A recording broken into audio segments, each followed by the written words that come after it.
명랑 시사 이승원입니다.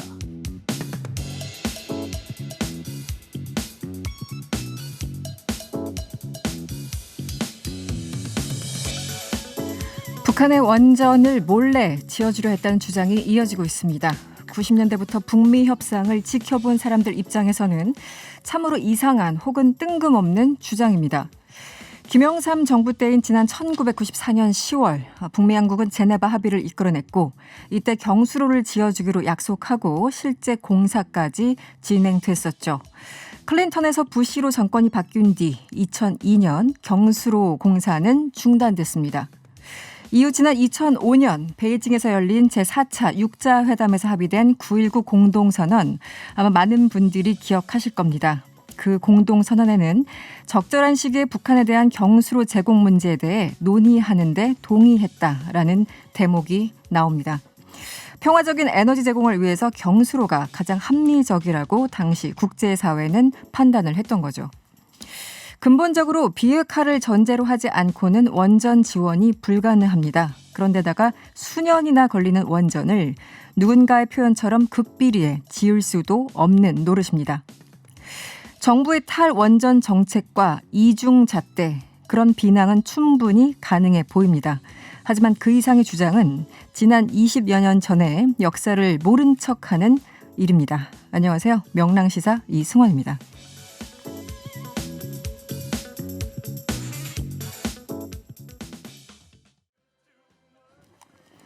2월 1일 월요일 명랑시사 이승원입니다. 시작했습니다. 첫 곡은 엘비스 프레슬리가 부른 Suspicious Mind였습니다. 어떻게 들으셨나요? 2월의 첫날입니다. 벌써 2021년 한 달이 갔어요. 그리고 2월이 시작됐네요. 오늘 저희가 준비한 뉴스 로이킥에서는 정치권의 북한 원전 공방 자세하게 짚어보고요. 3부에서는 국민의힘 조혜진 의원 인터뷰 준비되어 있습니다. 그리고 고란 기자와 함께하는 경제가 문제, 그리고 구해저 지구에서는 친환경 자동차 이야기까지 만나보도록 하겠습니다. 잠시 전한 말씀 듣고 돌아오겠습니다.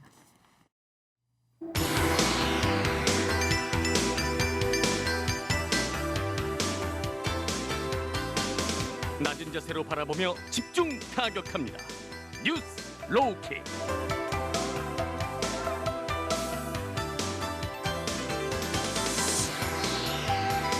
낮은 자세로 오늘의 이슈를 집중 타격하는 뉴스 로우킥 시간입니다. 월요일 로우킥을 함께 하시는 두 분 만나보죠. 한겨레 김한 기자 그리고 오창석 평론가 나오셨어요. 어서 오세요. 네, 안녕하세요. 네, 지금 TBS 유튜브 채널에서 보이는 라디오로 함께 하실 수 있습니다. 여러분의 의견 항상 기다리고 있고요. 무료로 이용할 수 있는 TBS 앱을 활용하셔도 좋고요. 짧은 문자 50원, 긴 문자 100원이 드는 샵 0951번으로 의견 많이 보내주세요. 네, 정부가 북한의 원자력 발전소 건설 계획을 극비리에 추진했다, 이런 의혹을 가지고 정치권이 시끄럽습니다. 먼저 관련 내용 들어보시겠습니다. 남북 정상회담의 성사를 위해 정권 차원의 보답으로 북한 원전을 추진한 것이 아니냐는 합리적 의구심을 가질 수밖에 없습니다. 야당의 문제 제기는 처음부터 가짜 쟁점이고 상상 쟁점이었습니다. 선거만 닥치면 색깔론을 들고 나오는 낡고 저급한 정치를 야당은 지금도 되풀이하고 있습니다. 네, 김종인 비대위원장 그리고 이낙연 대표의 발언을 차례로 들어보셨습니다. 지난 금요일이었죠. 국민의힘 김종인 비대위원장, 지난 2018년 한반도의 봄 당시, 그때 이제 남북 대화가 활발했으니까요. 북미 대화도. 정부가 북한의 극비리에 원전을 지어주는 방안을 추진했다, 이렇게 주장을 하고 나선 겁니다. 그러면서 평소에는 이렇게까지 자극적인 표현을 많이는 안 쓰는데 충격적인 이적행위, 이런 발언까지 나왔습니다. 기본적으로 어떤 내용입니까? 예, 주말 사이에 깜짝 놀라신 분들 많았을 것 같은데요. 네. 흐름은 이렇습니다. 목요일 날 이제 SBS가 보도를 했습니다. 그러니까 네. 산자부가 폐기한 이제 파일 중에, 그러니까 북한의 원전을 지원하는 내용으로 추론해 볼 수 있는 제목이 있는 이제 네. 파일과 폴더가 발견이 됐다라는 내용을 보도를 했고, 다음 날 이걸 이제 정치권에서 어떻게 받았냐면 북한의 비밀리에 원전을 지어주기로 했다라고 이제 받은 거예요. 네. 그래서 이제 이 SBS의 보도는 사실 이 원전을 지어주려 했다 이런 내용은 아니었고, 그 파일 발견됐다, 삭제된 파일 목록에서 이런 거였는데, 정치권으로 넘어가면서 문재인 정부가 여러 가지가 동시에 연상이 되지 않습니까? 그러니까 정상회담에 뭔가 대가로 원전을 지어주려고 했나? 네. 그리고 이제 여기서 굉장히 좀 자극적인 서사의 구성 요소가 되는 뭐 도보다리 회담, 뭐 비밀리에, 네. USB 뭐 이런 것들이 이제 겹쳐지면서 일파만파 이제 퍼져 나가고 있고요. 이 부분과 관련해서 이제 김종인 위원장이 그래도 어쨌든 좀 점잖은 표현, 정치적인 현안이나 사안에 대해서는 늘 이제 써왔는데 뭐 대통령의 이런 행위를 이제 이적행위다, 네. 뭐 경천 동지할 만한 일이다 이렇게 얘기하면서 야당은 뭐 동원할 수 있는 뭐 모든 카드를 다 동원해서 어쨌든 이 문제를 쟁점화시키려고 하고 있고 국민의힘은 뭐 그래서 반역죄다, 뭐 원전 게이트다 이런 표현까지 이제 나온 상황이고요. 이에 네. 대해서 오늘 이제 뭐 여러 가지 그 청와대의 설명, 그 다음에 산자부의 해명 뭐 이런 것들이 이어지고 있는 그런 상황입니다. 참 반역죄, 원전 게이트 이 참 무시무시한 단어들이 총망라되고 있는데 청와대가 이제 여당을 넘어서 이제 청와대에서 아주 적극적으로 반격을 하고 있어요. 정치 공세다 즉시 반박을 했고 대통령까지 나서서 얘기를 했네요. 오늘 수석 보좌관 회의에서 어떤 내용을 언급했나요, 주로? 네, 오늘입니다. 이제 가뜩이나 민생이 어려운 상황에서 벌여야 할 구시대 유물 같은 정치로 대립을 부추기며 정치를 후퇴시키지 말기 바란다. 민생 문제 해결을 두고 더 나은 정책으로 경쟁하면서 협력하는 정치가 되길 바란다라고 이야기를 남겼는데요. 네. 그러니까 야당에서 총공세를 하고 있으니까 여당을 넘어서 청와대까지 이렇게 강하게 방어할 수밖에 없을 거라고 저는 생각이 들고 이 이전에 이미 청와대 강민석 대변인이 논평을 한번 냈습니다. 네, 네. 논평에 냈음에도 불구하고 이 사그라들지 않았으니까 대통령까지 메시지를 낼 수밖에 없는 상황이었다고 생각하고 이적행위가 사실 되게 오랜만에 등장한 단어예요. 정치판에서. 그렇죠. 네. 적을 이롭게 한다. 결국 북한 도와주는 말이다. 뭐 이런 거 아니겠습니까? 네. 근데 이게 지금의 먹힐 수 있는 시대의 언어인지 한번 돌이켜볼 때가 아닌가라는 생각이 좀 드네요. 기본적으로 산자부는 일단 뭐 문건을 삭제한 건 문제가 있습니다. 그건 인정을 해야죠. 그런데 어쨌든 이 북한 원전 건설 추진 문건을 왜 만든 건가요? 뭐 산자부 입장에서는 이제 당시에 남북 간의 관계가 지금이랑은 좀 다른 분위기였기 많이 때문에 달랐죠. 네. 그러니까 어쨌든 협력할 수 있는 부분들에서 뭐 산자부뿐만 아니라 여러 정부 부처에서 같이 협력할 수 있는 사업들이 뭐냐 이게 뭐 사실 교통, 에너지, 뭐 물류 이런 것들이거든요. 우리가 흔히들 생각해 볼 수 있는 네. 이제 그 부분의 차원에서 내부 검토 자료였다. 그리고 네. 이제 이 불확실성이 높아서 그 구체적인 추가 검토가 필요하다는 게 전제가 된 이제 보고서였다라는 건데, 네. 근데 사실 이 부분이 뭐 완전히 새로운 내용이냐 지금 이제 김정인 비대위원장이 경천 동지할 만한 일이다라는 표현까지 썼는데 네. 사실 이제 북한에 이 이제 원전 이른바 이제 그 에너지를 제공하는 거는 94년도에 처음 합의가 됐던 내용이에요. 그렇죠. 그때 이제 네네. 북한이 모든 것의 전제 조건은 비핵화입니다. 그러니까 북한이 핵을 포기할 경우엔 원전 2기를 그러니까 그때 경수로라는 표현을 썼었는데 경수로 2기를 지어준다라고 했었고 그리고 그 이 논의가 북한의 도발로 사라졌죠. 그러고 나서 어제 06년도였나요? 그 2006년도에 육자회담에서 다시 이 논의가 부활을 해서 네. 육자회담의 한 성과로 그러니까 예를 들면 교환 조건이 맞으면 그러니까 북한이 핵을 포기한다는 조건하에서 됐던 건데 그 이후에 여러 가지 상황들이 뭐 달라지긴 했습니다만 사실 이제 이 부분에 대한 논의를 야당이 뭐 이적행위다 이렇게까지 지금 얘기를 해야 될 건인지 뭐 이 네. 부분에서는 좀 약간 아무리 정치고 선거를 앞두고 있다고 하지만 좀 네. 의문이 듭니다. 그러네요. 산자부가 뭐 여러 가지 해명도 하고 있고요. 또 한편으로는 이제 정치권 여야가 북한 원전에 대해서 공방을 벌이고 있는데 관련해서 북한 전문가를 통해서 조금 더 자세히 들어보도록 하겠습니다. 세종연구소 홍현익 수석연구위원 연결돼 있습니다. 박사님 안녕하세요. 네, 안녕하십니까. 네. 지금 뭐 김종인 위원장이 굉장히 거친 언어를 쓰면서 지금 정권 차원에서 극비리의 북한의 원전 건설을 추진하고 있었다 이렇게 주장을 하고 있는데 어떻게 기본적으로 받아들이십니까? 글쎄요, 이게 뭐 정략적으로 얘기할 게 아니라 과거에도 경수로 져주려고 우리가 했던 거 아닙니까? 네네. 그런 차원에서 지금 북핵 문제가 전혀 해결책이 안 되고 네. 과거에 94년부터 이 경수를 져주기로 했다가 결국은 북미 간의 갈등이 벌어져서 그것을 서로 신뢰 문제가 생기고 그래가지고 북한이 결국은 우라늄 농축 방식의 핵 개발까지 지금 추진해서 거의 네. 핵을 가지게 됐는데 지금 그 원전 건설을 해서라도 북한이 핵을 포기하게 만든다고 하면은 이거는 상당한 성과가 되는 거거든요. 네. 오히려. 네. 네, 당연하죠. 북한의 핵이 문제지 북한이 에너지 문제를 해결하게 해주고 나중에 통일하더라도 우리 민족의 그 전력이 북한 지역은 새로 다 건설하고 해야 될 거 아니에요. 네네. 그러니까 결국 그거를 무기를 만드는 게 문제지 북한에도 에너지가 필요하고 만약에 우리가 통일이 돼서도 에너지가 완전히 부족하면 새로 다 건설해야 되고 엄청나게 돈이 많이 들잖아요. 네. 그러니까 북한의 명분은 에너지가 부족해서 경수를 원전을 만들고 다 했고 그러다 보니까 미국이 압살 정책을 하니까 결국은 지금 핵을 가졌다 그런 논리를 지금 피고 있는 거거든요. 네. 그러니까 평화적인 에너지원으로서의 원자력 발전을 해주고 그거는 이제 핵무기를 못 만드는 원전이죠. 경수로. 그렇죠. 네. 그렇게 해주고 북한의 핵은 내려놔라. 그런 차원에서 90년대에 제네바 핵합의가 되고 이렇게 해왔던 거 아닙니까? 네. 사실은 그런데, 네네. 네. 예, 제네바 합의 근데 이후에 상당 기간 그 실제 공사까지 있었지 않습니까? 그렇죠. 상당히 네네. 했었는데 결국은 부시 행정부 들어와서 일방적으로 너네 못 믿겠으니까 네. 일단 너네 그 핵에 대해서 갖고 있는 거 다 공개하고 그러니까 본래 합의대로 하면 2003년까지 경수로 2기를 져주고 북한이 이제 핵을 내려놓는 걸로 돼 있는데 그런 방식으로 간 게 아니라 네. 미국이 그냥 그 압박을 해가지고 그 시간도 안 됐는데 그냥 사찰을 받아라. 네. 그 사찰을 받으려면은 그 중요한 부품, 경수로의 중요한 부품인 터빈이라는 게 있습니다. 네. 그 터빈이 제공이 되면서 그때 이제 왜냐면은 이제 경수로 건설이 돌이킬 수 없게 되니까. 그런데 그것이 건설되기도 전에 부시 행정부는 상당히 좀 일방주의적이잖아요. 네네. 그래가지고 부시 행정부가 그거를 왜 너네가 진짜 죄진 게 없으면 왜 그걸 못 밝히냐. 네네. 그러니까 주요 부품이 타설되기 전이라도 사찰을 받으라 이렇게 나왔던 거예요. 네, 어쨌든 그 중단이 됐고 2002년부터 본격적으로 중단이 됐는데 제가 궁금한 건 또 일각에서는 뭐 원전을 몰래 지어주려고 했다라고 이제 주장을 하면서 이것을 핵무기, 그러니까 한마디로 핵 개발과 연결시키는 주장도 있습니다. 그런데 경수로와는 이게 맞지 않는 이치 아닙니까? 그렇죠.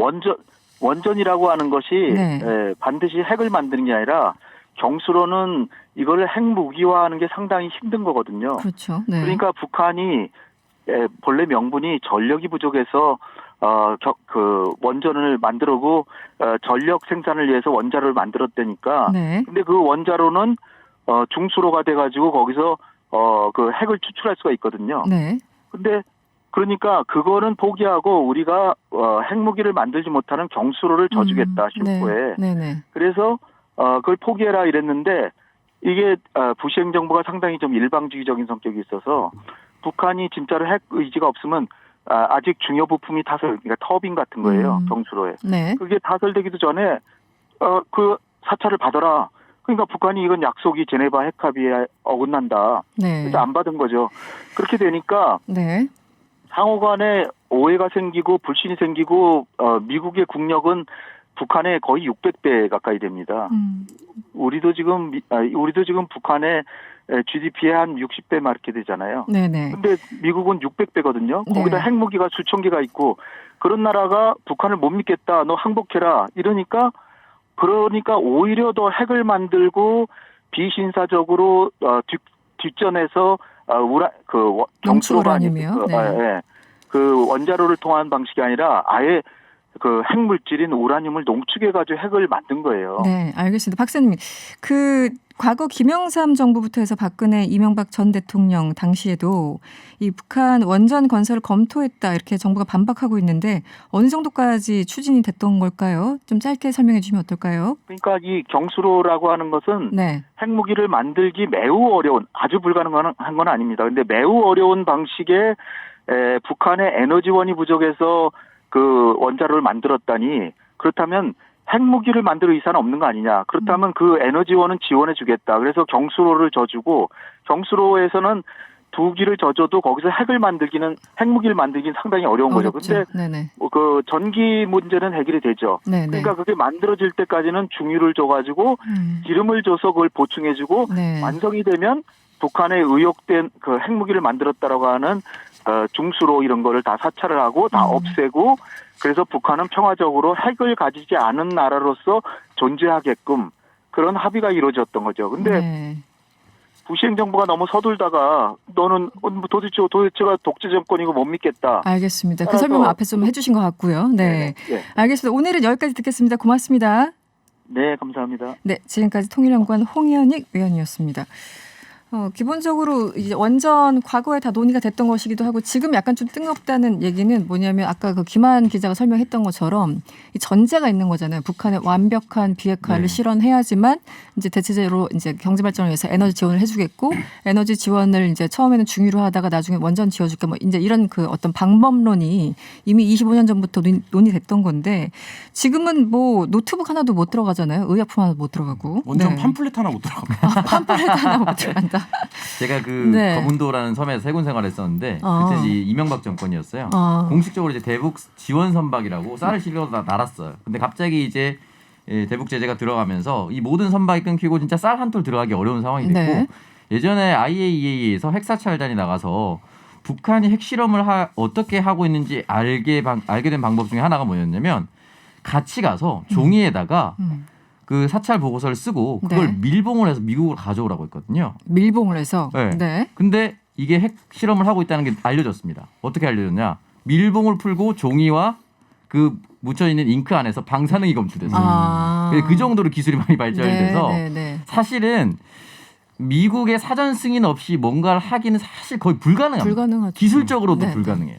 그렇기 때문에 이 부분에 있어서는 아마 국민의힘 측에서도 분명히 알고 있었을 것이고 이걸 추진하려고 했었던 정부 측은 더 잘 알고 있었을 겁니다. 네. 쉽지 않다는 것. 그리고 어쨌든 이 컴퓨터에서 삭제했다고 얘기를 하는데 지금 보니까 산자부 내부에 원본 파일이 남아있다는 게 산자부 설명이죠. 네, 네. 뭐 이게 이제 검찰의 공소장에 적시된 6페이지 분량의 이제 북한 지역 원전 건설 추진 방안 보고서는 산자부 이제 내부 전산망에는 보관이 되어 있다라는 네. 건데요.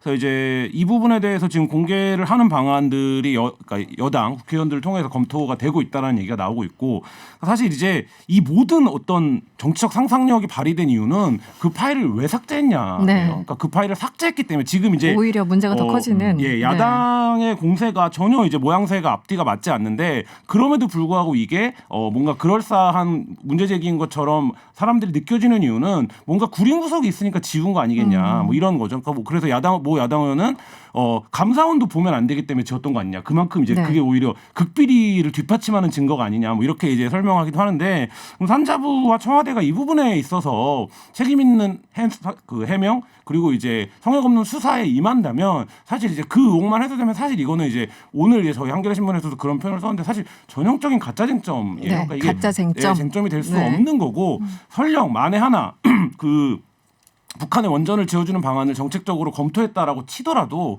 그게 당연히 북한의 핵을 포기시켜야 되는 상황에서 정권 차원에서 검토해 볼 수 있는 아이디어 차원에서 물론 거기에도 아까 말씀드린 비핵화라는 전제가 있지만 사실 그런 부분이기 때문에 좀 자꾸 논의를 섞으면 곤란하다 이런 생각이 듭니다.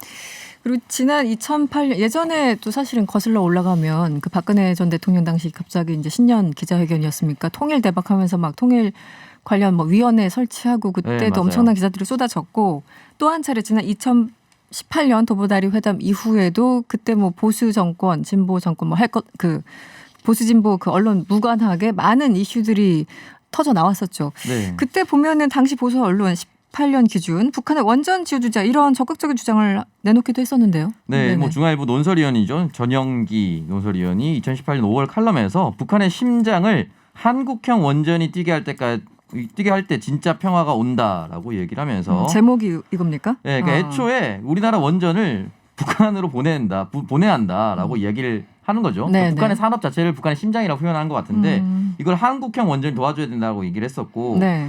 같은 해 9월입니다. 신동아 역시 비슷한 기고문을 남겼는데요.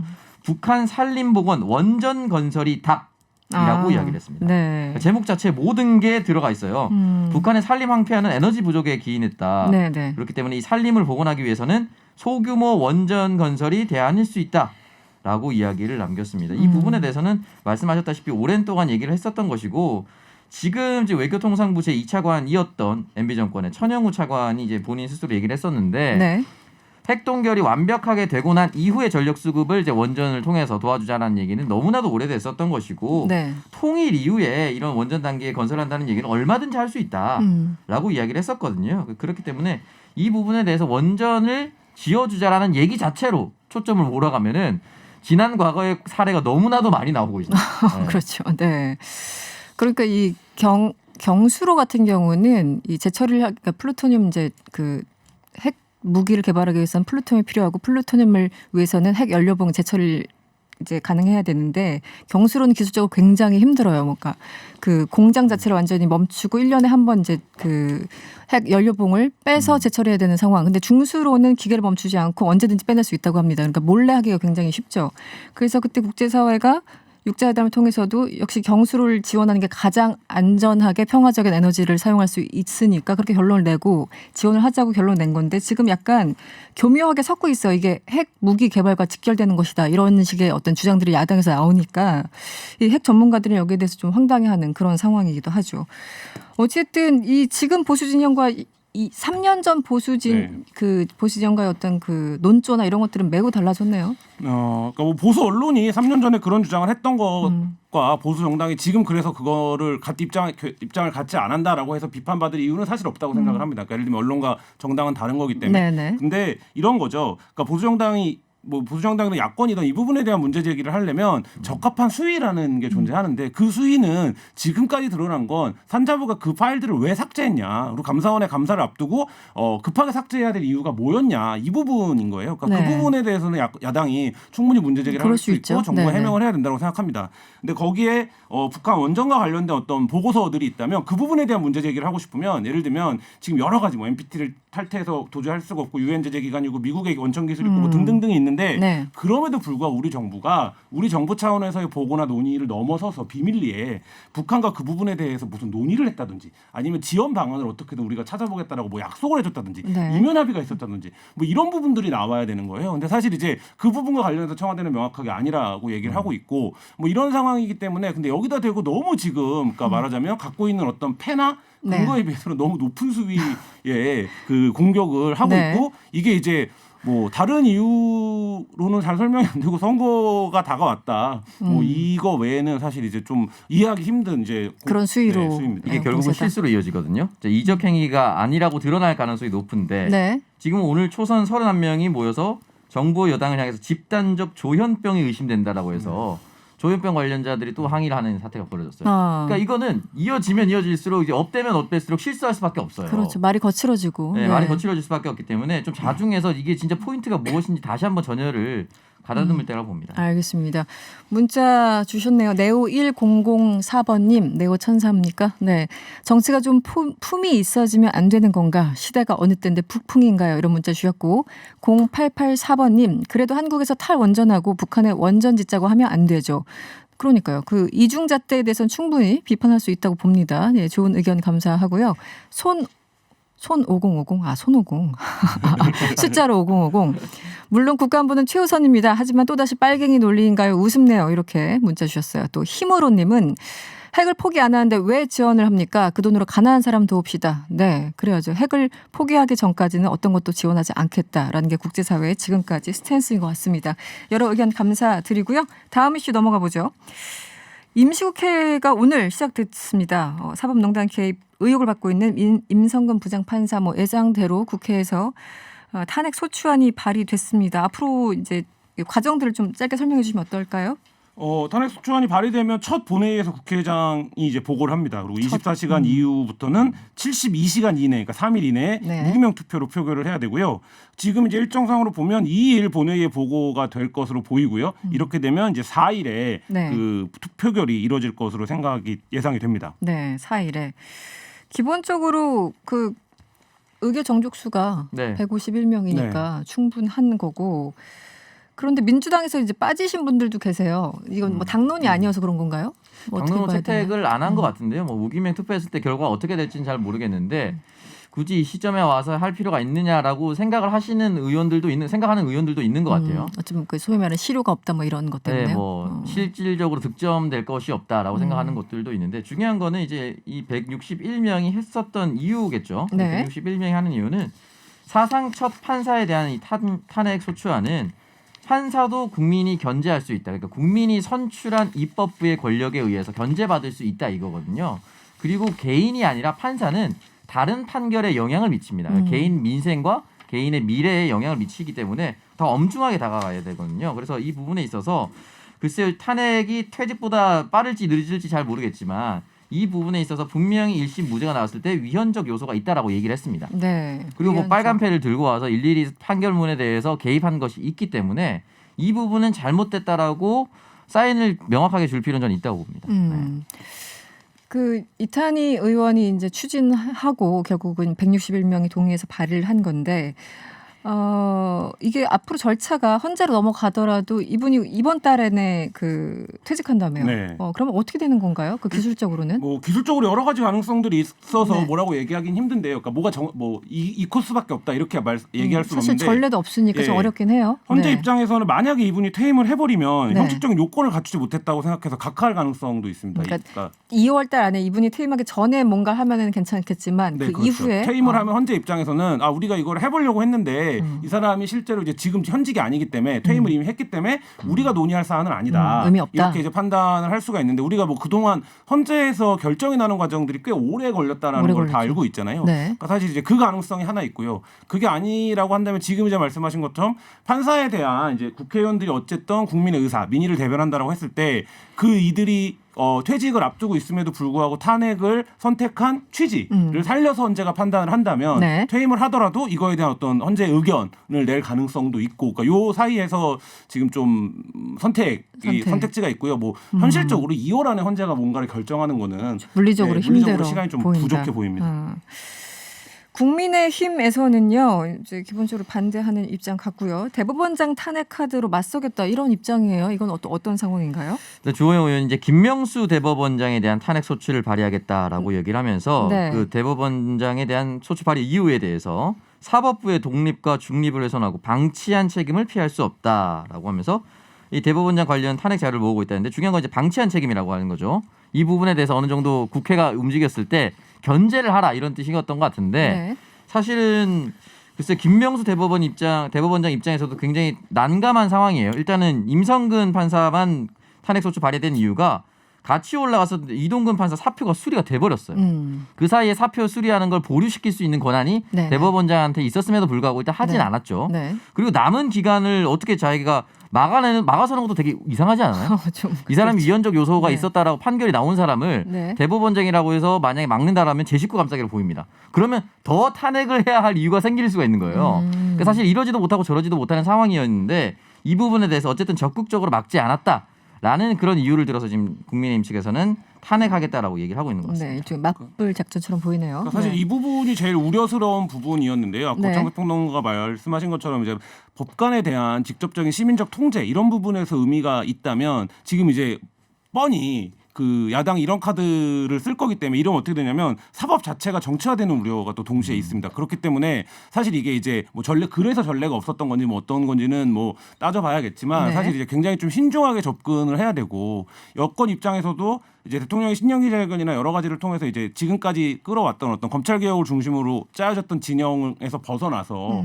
민생이라든지 경제 문제로 옮겨가겠다라고 했는데 사실 이 이슈가 제기되는 순간 다시 그 이른바 이제 사법개혁 시즌 2가 되어버리는 효과도 있거든요. 다시 상기시켜주는. 그러니까 이제 네. 그 부분에서도 굉장히 좀 부담스러운데 일단 뭐 워낙에 뭐 의결 종족수를 넘어서는 의원들이 발의에 동참을 했기 때문에 네. 국회에서는 진행이 되겠지만 사실 이 효과 이런 것들 효과가 있는 실질적인. 만큼 이거에 대한 책임도 오로지 그러면 이제 지금 이제 민주당의 몫이 되는 이런 상황입니다. 알겠습니다. 다음 이슈로 넘어가 보죠. 이 기사도 참 많이 회자가 됐어요. KBS 직원이 남긴 글이 논란이 됐습니다. 김한 기자 어떤 내용이죠? 그러니까 뭐 오늘 갑자기 인터넷에 갑자기 기사가 정말. 쏟아져 깜짝 깜짝도 놀랐는데요. 아니고, 네. 뭐 직장인 온라인 커뮤니티에 이제 한 KBS 직원으로 보이는 이가 네. 우리 회사 가지고들 불만들이 많다 이렇게 얘기하면서 너네가 뭐라고 해도 우리 회사는 정년이 보장이 되고 수십 년은 정규요금에 포함돼서 꼬박꼬박 내야 된다. 평균 연봉 1억이고 성과 같은 거 없어서 직원 절반은 매년 1억 이상 받고 있다. 그러니까 제발 밖에서 우리 욕하지 말고 우리 그러니까 기회가 되면 네. 능력이 되면 우리 사후가 되라 이런 식으로 약간 비아냥과 조롱조에 글을 올려서 굉장히 좀 공분을 사고 KBS가 이에 대해서 오늘 공식적으로 사과하는 이런 촌극을 빚기도 했습니다. 지금 잠깐 저는 기사를 읽진 않았거든요. 네. 제목만 봤는데 잠깐 읽어줬는데도 굉장히 기분 상하네요. 이 정도 공공기관은 네. 보통 들어갈 때 인적성 검사라는 걸 하거든요. 인적성 검사. 그러니까 이게 뭘 판단했는지는 잘 모르겠는데 네. 그럼 이분의 말대로라면은 외부 사람은 어떠한 공공기관에 대해서도 비판하면 안 돼요. 다 들어가서 비판해야 됩니다. 뭐 억울하면 국회의원들 선배 싫으면 뭐 거의 이런 분위기잖아요. 그렇죠. 국회의원 싫으면 국회의원 돼서 비판해요. 뭐 이렇게 얘기하는 거거든요. 대통령 싫으면 대통령 되고 나서 비판해. 이런 논리이기 때문에 네. 그렇다면 왜 KBS가 비판을 받고 있는지 비판을 받는 가장 큰 핵심적인 이유는 여기 나와 있어요. 전기료에 수신료가 들어가 있어서 강제로 내야 돼요. 그렇죠. 그러니까 이것 때문에 지금 비판을 하는 건데 여기에 대해서 갑자기 들어와서 얘기하라고 하면 사실은 이건 뭐 정청도 아니고 그래서 들어와라 이렇게 얘기하는 게 좀 이해는 될 수 없죠. 네. 알겠습니다. 근데 KBS에서 사과문을 발표했어요. 어떤 내용인가요? 네, 일단은 뭐 KBS 구성원의 상식이라고는 도저히 생각할 수 없는 내용의 글이 게시돼서 이를 읽는 분들에게 불쾌감을 드린 점에 대해서 이유 여하를 막론하고 대단히 유감스럽고 송구한 마음이다라고 네. 이야기를 남겼습니다. 네. 개개인이 성찰을 하고 마음가짐을 가다듬는 계기로 삼겠다 이렇게 얘기를 남겼네요. 성찰, 마음가짐 좋은 단어들이 나왔네요. 그나저나 지난달에는 KBS 이사회가 수신료 올리는 네. 방안 안건을 상정했어요. 네. 그러니까 이거는 사실 매년 나오는 얘기이기도 한데 네. 2,500원에서 3,840원으로 이게 인상률로 보면 상당한데 이번 수신료 인상에 이 글이 영향이 있을까요?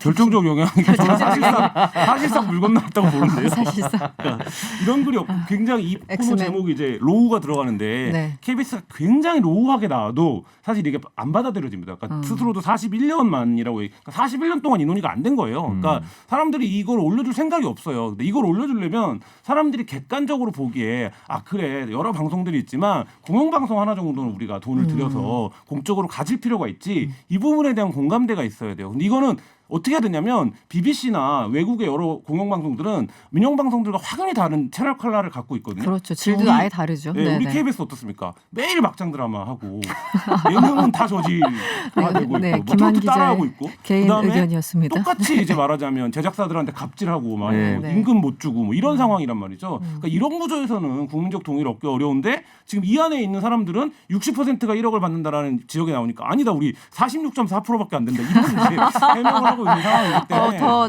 뭐 그게 지르기. 맞습니다. 네. 사실 이제 뭐 저는 뭐 개인적으로는 뭐 논의를 붙이기도 어려운 상황에 시작부터 처해버렸다 이런 생각이 듭니다.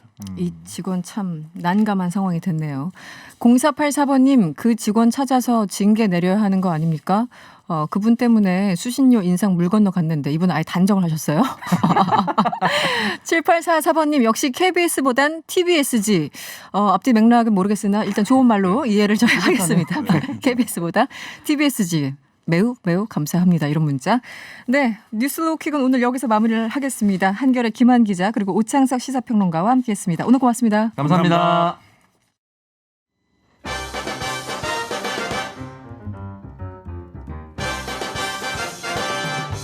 이승원의 세계는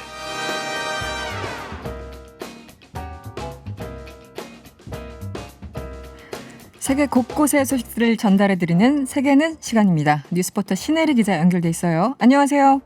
네, 안녕하세요. 네, 이 뉴스도 굉장히 충격적이었습니다. 오늘 오전에 미얀마에서 쿠데타가 발생했죠.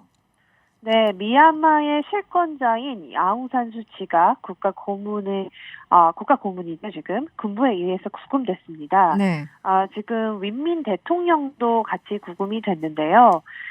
오늘 미얀마 군 TV를 보니까 선거 부정에 대응해서 이 구금 조치를 실행했다 이렇게 밝혔습니다. 네. 또 군은 1년간 비상사태를 선포를 했는데요. 지금 미 아웅 훌라인 최고령관한테 모든 권력이 이양된 상태입니다. 네. 군부가 쿠데타를 일으킨 이유가 뭘까요? 네, 일단 지난해 11월에 치러진 총선 결과 때문인데요. 사실 군부가 이후에 계속 부정 의혹을 제기해 왔습니다. 그때도 이 쿠데타를 시사한 적이 있었고요. 일단 짧게 그동안 어떻게 총선이 이뤄졌는지 설명해 드리자면 네네. 이 아웅산 수치 고문이 이끄는 NLD가 2015년 총선에서 승리했었고요. 그래서 53년간의 군부 지배를 끝냈었습니다. 네. 그런데 지난해 11월에 열린 총선에서도 이 전체 선출 의석의 83%를 차지해서 압승을 했는데요. 여기에서 군부가 가만히 있지 않았습니다. 네.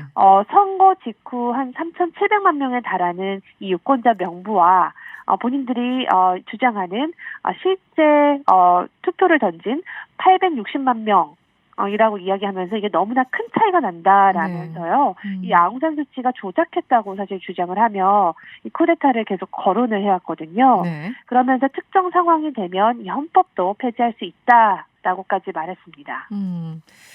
지금 현지 상황 쿠데타가 일단 일어난 거고 아웅산 수치 국가 고문은 구금돼 있고 현지 상황은 어떻습니까? 네. 지금까지 확인한 상황은 굉장히 급박하게 돌아가고 있습니다. 일단 뭐 최대 도시죠. 양곤에서는 이동통신 서비스에 장애가 발생하고 있고 네. 뭐 전화, 인터넷 모두 다 먹통이 된 상태라고 합니다.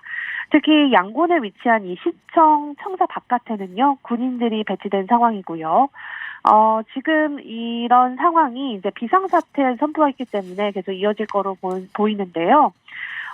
지금 구금 내용에 대해서는 좀 더 자세히 나와야 되겠지만, 지금 이 내용을 보고자 하는 외신들도 어려움을 겪고 있는데, 이유는 네. 국영-TV와 라디오 방송까지 송출이 중단된 상태라고 합니다.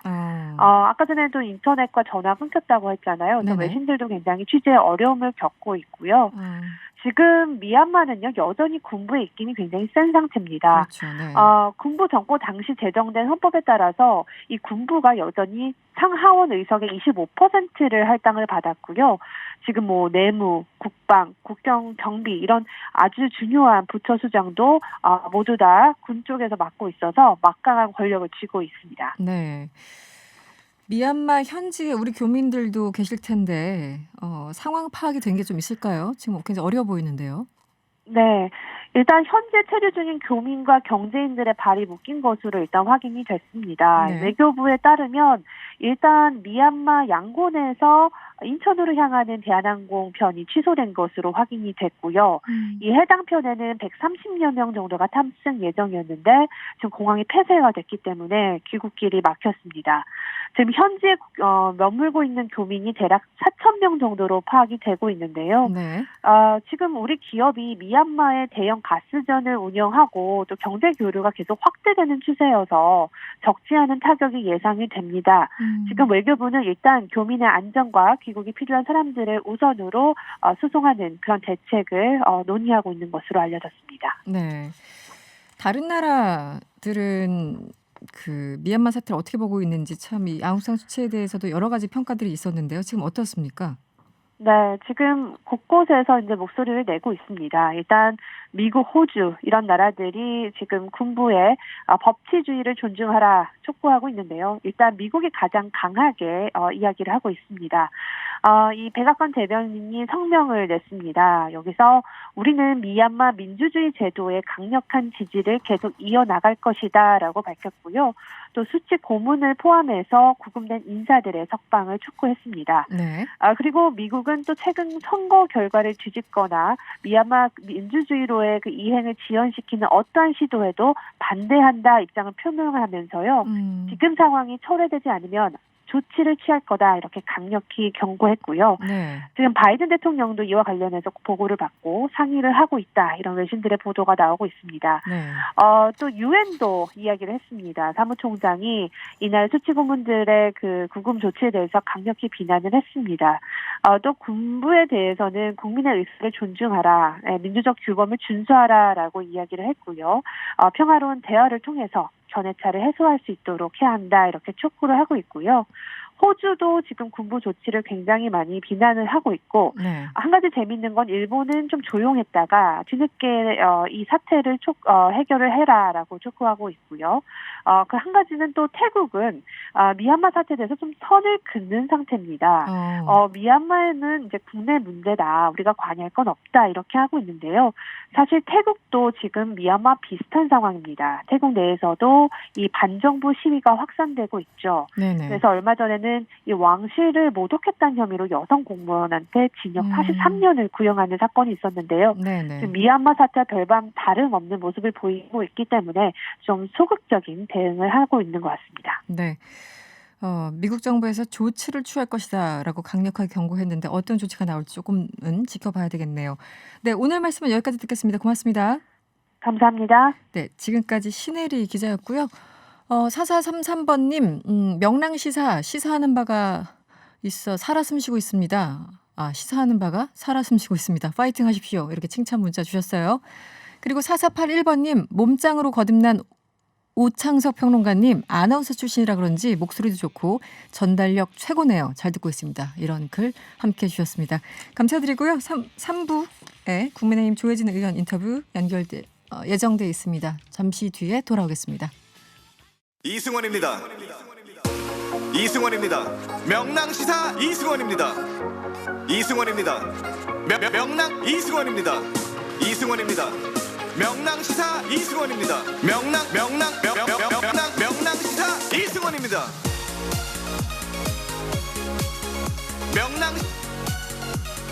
명랑시사 이승원입니다.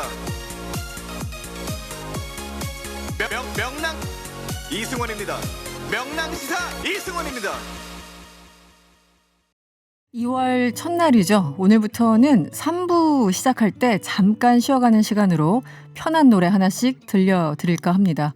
편한 노래가 될지 자극적인 노래가 될지는 조금 더 지켜봐야 되겠지만 조금 전에 북한 원전 관련해서 이적행위 말이 나와서요. 이 노래가 생각났다고 합니다. 우리 PD 2명이 머리를 싸매고 기억을 해놨어요. 이적입니다. 걱정 말아요 그대. 2월 시작하면서 3부에 노래 한 곡씩을 저희가 들려드리려고 지금은 마음 먹고 있습니다. 이적의 걱정 말아요 그대 들으셨는데요. 후루룩 까꿍님이 걱정 말아요 키역. 이 노래 선곡에 대해서 굉장히 칭찬들이 많네요. 의외로. 인생의 졸려님, PD님 선곡에 경의를 표합니다. 이렇게 문자 주셨고요. 4176번님, TBS 명랑시사 이승원입니다.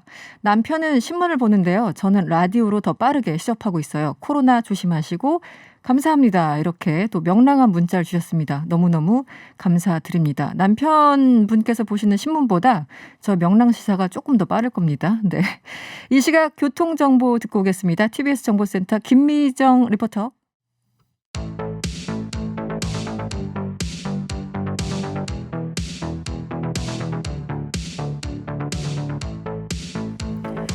지금 이 시각 정치권에서 가장 뜨거운 이슈를 짚어봅니다. 명랑 인터뷰 시간이죠. 오늘은 여의도 야당 편입니다. 조혜진 국민의힘 의원 연결돼 있습니다. 안녕하세요. 안녕하십니까. 조혜진입니다. 네, 안녕하세요. 네, 반갑습니다. 네, 지금 북한 원전 건설 추진 논란, 이 정치권 공방이 가열되고 있습니다. 전반적으로 어떻게 보십니까? 그 원전도 그렇고 원전 이외에 다른 그 경제 협력 아이템도 그렇고 지난 정부 때도 구상이 되고 또 많이 시도를 했던 그 방안이거든요. 네네.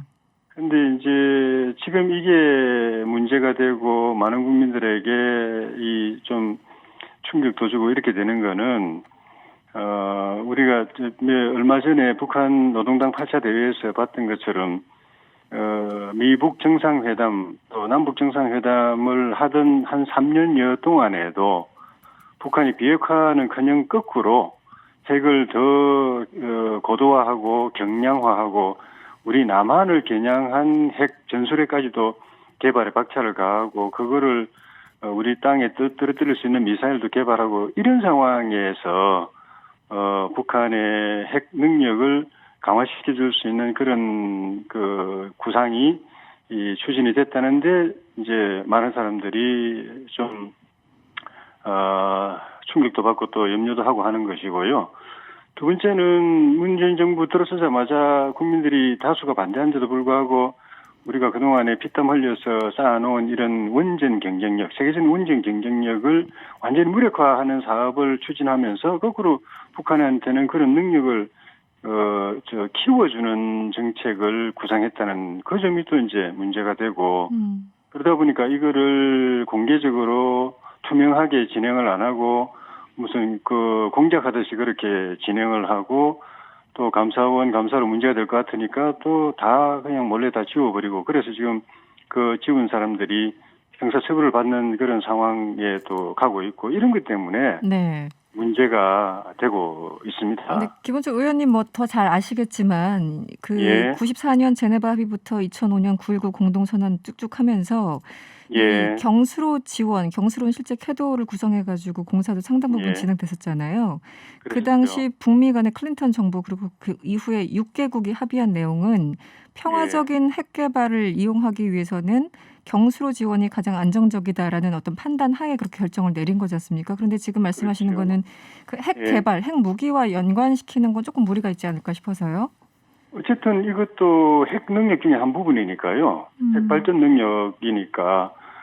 그리고 지금 말씀하셨던 그런 김영삼 정부 때의 캐도 네. 설립하고 북한 경수로 건설 이런 거는 제네바 핵 합의에 의해서 네네. 북한이 핵 개발을 포기하고 그렇죠. 또 핵 개발 설비 물질 이런 걸 다 이제 해체하고 또 탈퇴했던 NPT에도 다시 복귀하고 IAEA에도 다시 복귀하고 IAEA 또 핵 타철도 또 받아들이고 네. 이 반대급부로 그런 걸 한미 일이 중심이 돼가지고 네네. 국제사회까지 다 같이 합의해가지고 투자해가지고 그렇게 진행했던 것이거든요. 네.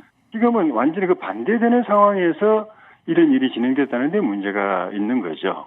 만약에 네. 그 싱가포르 회담 또 하노이 회담 또 남북 정상회담 세 차례 걸쳐가지고 당초 이야기했던 그 비핵화 가능성이 현실화되고 비핵화 합의가 확실히 이루어지고 네. 비핵화 절차가 진행되는 과정에서 이게 구상이 됐다면 그리고 그러면 숨길 필요도 없죠. 국민들에게 그치 경수로 캐도 했듯이 이렇게 공개적으로 또 했더라면은 이렇게 문제가 안 되죠. 정부는 기본적으로 그 이제 공무원의 아이디어 차원이었다 이런 뭐 아이디어 차원의 그 논의들은 충분히 할 수 있는 거고 특히 그 문서에 보면은 사실상 예. 불가능하다 한계에 봉착했다 이런 내용들이 결문과 서문에 나오지 않습니까? 그런 예. 입장에 대해서는 어떻게 보세요? 해명 치고는 너무 궁색하고요. 궁색하다. 네.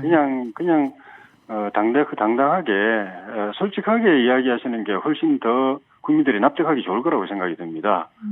물론 그 지금 같은 상황에서는 쉽지가 않죠. 그러니까 몰래 아마 했던 것 아닌가 싶고 그 만약에 이걸 그 실행을 했다고 하면은 네. 북한이 받을 제재를 우리가 받게 됩니다. 세컨더리 보이콧이라고 해가지고 네. 우리 경제가 당장 치명타를 입게 됩니다. 네. 그런데 그거를 우리 이제 많은 국민들이 이 문제를 심각하게 보는 거는 이 경수로 문제 이전에도 대북 제재가 날로 강화되고 있는 상황에서도 우리가 거기에 같이 호흡을 맞추고 보조를 맞추어서 북한 비핵화를 압박해야 될 우리가 거꾸로 유엔이나 미국의 제재를 구멍을 내려고 길을 쓰고 노력하고 우리 정부가 또 그걸 약화시키려고 무력화하려고 길을 쓰고 노력해가지고 국제사회로부터 얼마나 비난을 많이 받았습니까? 그런 마인드로 하다 보니까 이런 일도 대북 만약에 현실화하게 되면은 치명적인 대북 제재를 받게 될 우리 그 상황으로 우리를 그냥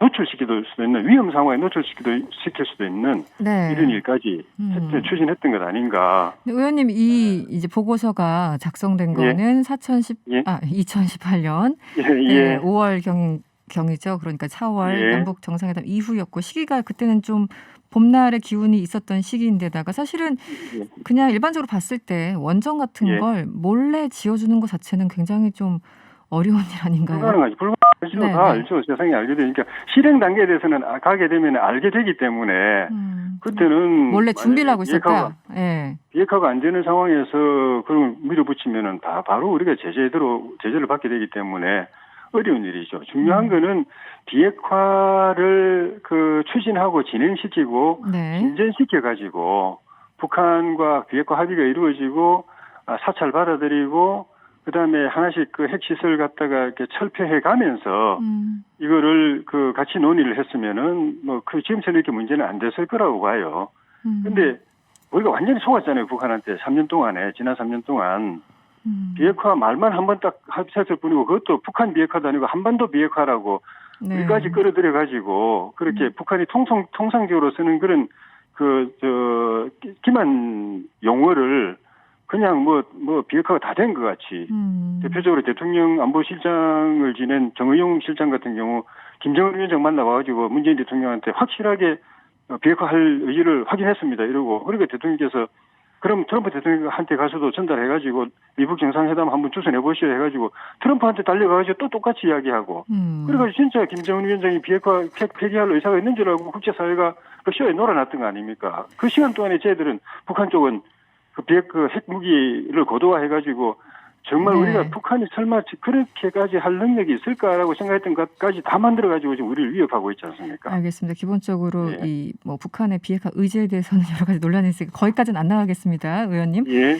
그 예. 김종인 비대위원장이 뭐 이렇게 예. 워딩을 아주 세게 하시는 분은 아닌데 예. 이번엔 좀 강경하게 이제 말씀을 하셨고 또 예. 여기에 대해서 이제 문재인 대통령은 오늘 수보회의였죠. 버려야 될 예. 구시대의 유물 같은 정치라면서 굉장히 이제 반박하는 그런 입장을 보였습니다. 어떻게 보였습니까?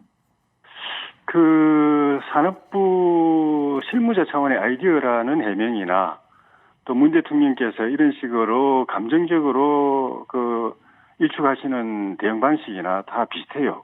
사실을 있는 그대로 이야기하고 이성적으로 합리적으로 해명할 건 해명하고 잘못된 부분은 또 유감 표명하고 이렇게 안 하고 한쪽에서는 별것 아닌 것처럼 이야기하고 한쪽에서는 실체가 없는 것처럼 이야기하고 또 한쪽에서는 대통령께서 저는 이렇게 야당의 비판을 그냥 입막음하는 듯한 그런 말씀을 하신 거는 이 문제에 대한 의혹, 국민의 의혹을 지우는데 해소하는 데서는 도움이 안 된다고 봅니다. 네. 그러니까 김종인 비대위원장이 말씀을 그렇게 격하게 원래 평소 잘 안 하시는 분이 저렇게 말씀하셨을 때는 개인 의견이 아니거든요.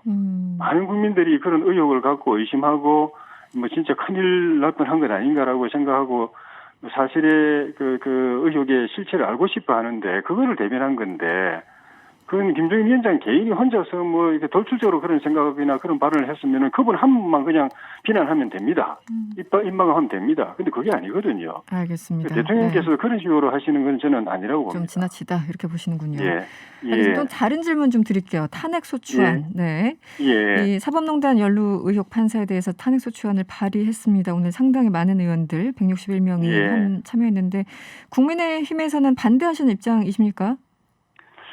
반대라기보다도 심각하게 우려하고 있는 상황이죠. 어떤 지점에 민주당이 대해서요? 네네. 민주당이 탄핵 사유로 내세운 게 고법의 부장판사가 재판하는 판사에게 그 재판에 개입해서 그 판사가 자기가 법률과 법과 양심에 따라서 재판하는 거를 방해했다는 거잖아요. 네. 또 그 판사로서의 독립성, 중립성을 침해했다는 거잖아요. 네. 그거에 대해서는 물론 제가 딱 결론만 말씀드리면 그는 과장이고 억측인데 문제는 민주당이 그 개인이 판사가 다른 판사에게 이야기한 거하고는 비교가 안 될 정도로 민주당이라는 집권당이 150명이 넘는 의원들이 집단적으로 법원을 향해서 당신들 제대로 안 하면은 우리한테 좀 또 우리 뜻이 안 맞은 재판 판결 계속하면은 언제든지 날릴 수 있어. 탄핵 우리 180석이면은 언제든지 판사 하나 탄핵으로 날리는 거는 그 쉬운 죽먹기야. 이거를 보여주는 거는 더 심각한 비교가 안 될 정도의 법원 길들이기고 네. 판사에 대한 개별 판사들을 위협하고 협박하는 것이다. 거거든요. 네. 그러니까 거꾸로 더 큰 사법농단을 저지르고 있는 겁니다. 지금 민주당이 정확하게 말씀드리면. 의원님 네. 물론 이제 야당에서는 계속 사법부 길들이기다, 경고, 협박 등등 이제 얘기를 하시는데요. 기본적으로 이번에 대상이 되는 그 부장판사는 임성근 부장판사는 1심에서지만 물론 끝까지 가야 되겠습니다만 1심에서 법을 위법한 행위를 했다고 재판부에서 판단이 났고 이분은 지금 어떤 정권과 어떤 반대급부에 있는 그런 사건과 연루됐다기보다는 사법농단에 연루된 거지 않습니까? 그렇다면 충분히 발의를 하고 추진을 할 수 있는 부분은 없는 건가요? 그 국회법에 보면은 그 탄핵을 하려고 하면은 그 사건 내용과 증거 자료를 제출하게 돼 있거든요. 네. 그래서 지난번에 박근혜 대통령 그 탄핵 국회에서 탄핵 헌법재판소에 소추할 때도 검찰이 특검이 그때 조사한 기소 내용을 가지고 거기에 그 위법 사실이 쫙 나열이 돼 있지 않습니까? 네네. 그걸 가지고 근거로 해서 헌법재판소에 소추를 했던 거거든요. 네. 그러니까 임성근 부장판사를 탄핵 소추하려고 하면은 그런 증거를 제출해야 됩니다. 네네. 어떻게 헌법 위반의 범죄를 저질렀느냐. 네. 그 1심에서도 남아있는 것 같은데요. 딱 하나예요. 1심 법원의 그 판결문 그 문구 중에 헌법에 위반됐다라고 하는 거. 그러니까 부장판사가 그 담당 판사한테 자기 의견을 제시한 그거는 법에 위반됐다라고 이야기하는데 그러면서도 그 판결 내린 판사가 개인적 차원에서 권유하고 조언한 것일 뿐이고 재판 내용에 결과적으로 아무런 영향을 안 줘서 이거는 죄가 안 된다. 구성 요건 자체가 안 된다라고 결정을 내렸습니다. 그러니까 정확하게 말하면은 판사가 이야기한 헌법 위반은 헌법 정신에 위반된다. 헌법 취지에 위반된다. 네. 적절하지 못한 행동을 한 거다. 네. 그런 행동은 안 하는 게 좋다. 이 차원이지 헌법 위반의 범죄를 저질렀다. 이 탄핵이라는 거는 징계보다도 더 위에 그 형사처벌이 있고 형사처벌보다 더 위에 탄핵이 있는 것이거든요. 네. 근데 그 헌법 정신에 위배됐다. 취지에 위배됐다. 적절하지 못했다.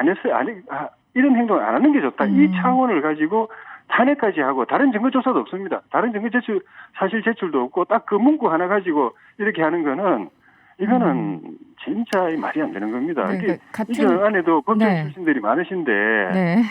정치적 분위기에 막 휩쓸려 가시는 것 같아요. 그런데 네. 이탄희 의원 같은 경우는 뭐 아시겠지만 이제 판사 출신이고 이 사법농단의 핵심에 있었던 분이었기 때문에 그 이제 내부 비리였죠. 어쨌든 그 1심의 판단을 가지고 민주당은 헌재로 갈 만한 사안이다라고 발을 한 거고 지금 의원님을 비롯해서 야당에서는 그거는 약간 뭐 도덕적인 정도의 어떤 그런 정도였지 헌재까지 갈 만한 판단을 내린 것은 아니다 이렇게 보고 계시는 거군요. 정반대로.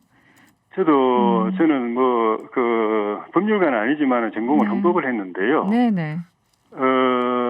그 헌법 정신에 우리 좀 전에 그 민주당이 이용한 그 판사 1심 판사의 판결문에 헌법 정신에 위배됐다는 거, 네. 헌법 취지에 위배됐다는 거는 숱합니다. 숱해요. 예를 들면은 문재인 대통령 헌법에는 분명히 국무위원 임명할 때 국무총리로부터 제청받아서 임명하게 되어 있지 않습니까? 네.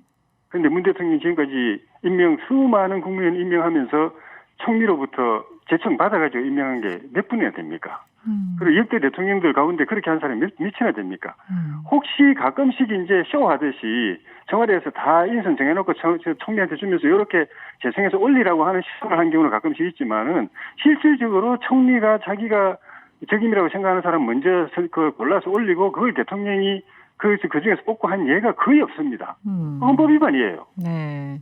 그렇다고 그거 가지고 우리 탄핵까지 할 겁니까? 네, 일일이 따지면 무수히 많다. 수도 없어요. 그러니까 헌법에 위반된 범죄를 탄핵하는 거지. 헌법 정신, 헌법이 지향하는 가치, 헌법의 취지에 위반되는 부적절한 행위까지 그걸 탄핵하는 건 그건 탄핵 대상이 아닙니다. 네. 그건 부적절한 행위니까 그렇게 하지 마라. 안 하는 게 바람직하다. 이거지.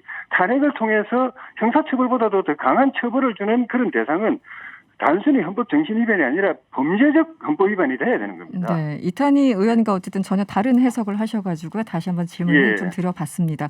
이것도 제가 질문을 드릴 수밖에 없네요. 김정은 위원장이 오늘 부산 가셨잖아요. 근데 이제 한일 해저 터널까지 나왔어요. 어떻게 보셨습니까? 해저 터널은 그 다른 지역에 계신 분들은 좀 생소한 그 이슈인지 모르겠는데요. 부산, 경남 이 일대는 오래되었습니다. 이 이슈가. 남노을박이 오랫동안 계속되어 왔고 어떤 분들은 말도 안 된다고 그러고 어떤 분들은 우리나라 전체뿐만 아니라 특히 동남권 발전에 획기적인 이 인프라다. 이렇게 꼭 해야 된다 이렇게 주장하는 분이 여전히 또 많이 계셔요. 그래서 부산 시민들 중에 그런 데 대한 기대를 갖고 계신 분들도 계시고. 그래서 김정일 위원장이 가덕도뿐만 아니고 가덕도 하나 가지고 군사 경제가 금방 다 좋아질 수는 없다는 생각에 해저터널, 한일 해저터널도 하고 그다음 또 다른 구상도 또 내놓으실 수도 있다고 봅니다. 그래서 부산 경제 또 동남권 경제를 살려내는데 필요한 거는 다 해보자. 그런 취지였다고 저는 생각합니다. 알겠습니다. 간단하게 하나만 질문 드리겠습니다. 중진 의원과 김종인 위원장 만나지 않았습니까? 지금 안철수 대표의 뭐 입당 문제, 경선 문제, 단일화 문제 계속 논의가 좀 있고 당내 이견이 있다는 보도가 나오고 있습니다. 어느 정도 좀 진전된 내용이 있을까요? 단일화 관련해서요? 그렇게 돼야죠. 결과는 이제 나중에 공개가 돼봐야 하는데 중진 의원들의 생각은 대체로 그런 것 같습니다. 우리가 반드시 이겨야 되고 이기려면은 범야권 단일화가 필수적인 조건이고 그러려면은 단일화 상대방들하고 화학적 결합을 지금부터 이루어 나가야 된다. 네. 단일화는 서로 경쟁적 단일 후보 자리를 놓고 경쟁하는 관계이기도 하지만 그 단일화를 이루어내는 파트너이기도 하기 때문에 네, 네. 상대방 존중해야 되고 경쟁이 지나쳐가지고 상대방을 폄하하거나 그 상대방에게 상처를 주거나 이렇게 하는 일은 서로 조심해야 된다.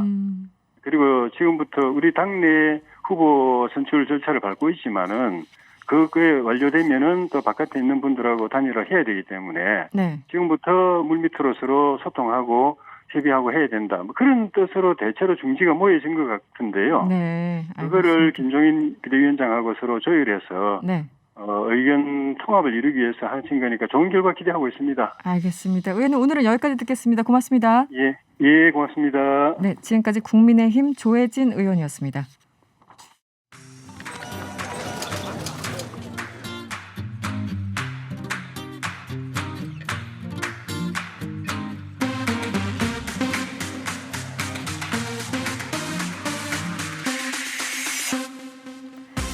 어렵고 복잡한 경제 뉴스 이 시간에 간단하게 풀어드립니다. 경제가 문제 코너죠. 블록체인 미디어 조인디 고란 기자와 함께합니다. 어서 오세요. 네, 안녕하세요. 네, 뜬금없는 질문인데 요즘 비트코인은 어떻게 되고 있습니까? 네, 그냥 저냥 있습니다. 그냥 저냥 네, 있습니까? 한 3,700만 원, 600만 원 선에서 그냥 왔다 갔다 하고 있습니다. 크게 변동이 없다. 크게 변동이 한 번 있었는데요. 네. 저는 오늘 이 주제를 하고 싶었는데 네. 그 제작진에서 이 주제를 선택을 안 해줘서 다루지 못했는데 비트코인 투자 안 하시는 분들이라서 아마. 아니 그게 아니라 게임스톱.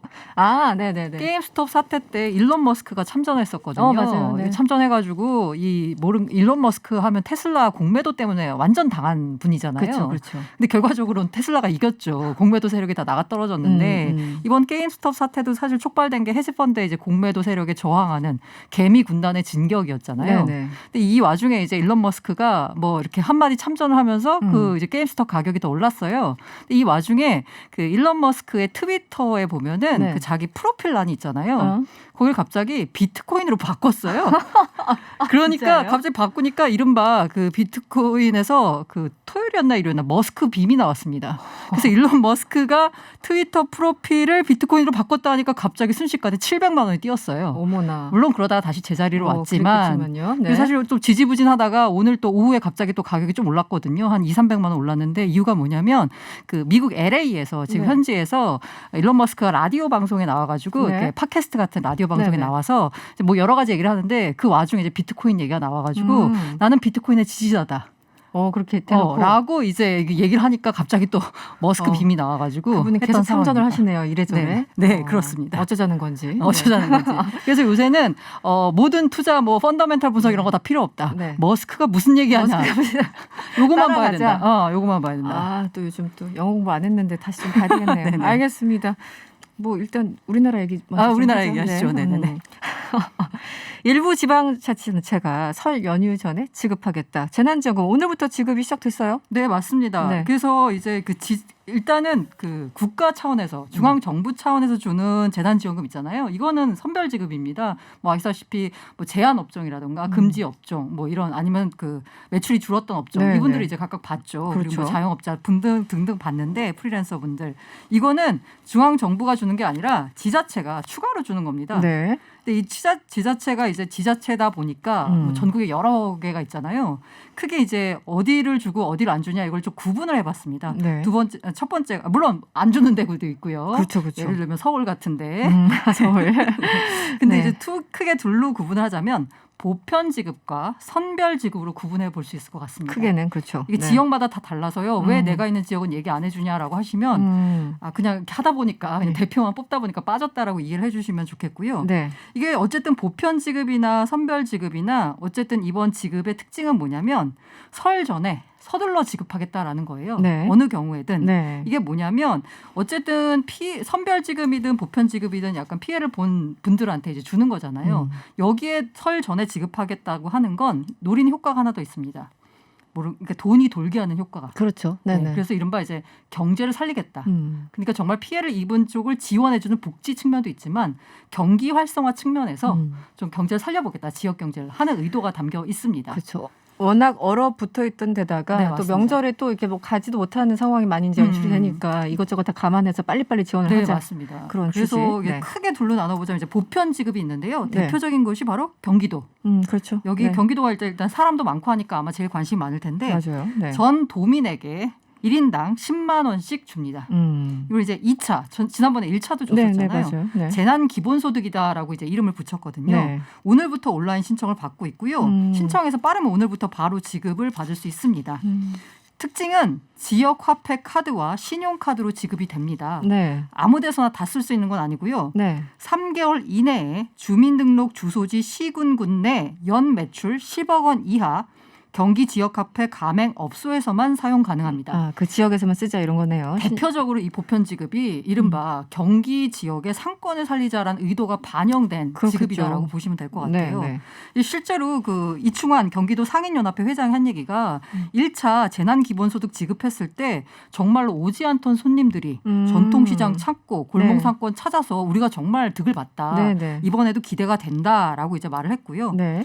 뭐 그 경기도 말고 기타 시로는 울산시가 있고요. 네. 여기도 역시나 전 가구에 10만 원씩 지급을 하고 그다음에 여기도 이제 4월 30일까지 사용할 수 있지만 사용 기한 역시 4월 30일까지니까 빨리 신청하시면 될 것 같고요. 네. 전남 여수시는 전 시민에게 네. 25만 원을 선불 카드로 지급을 하는데요.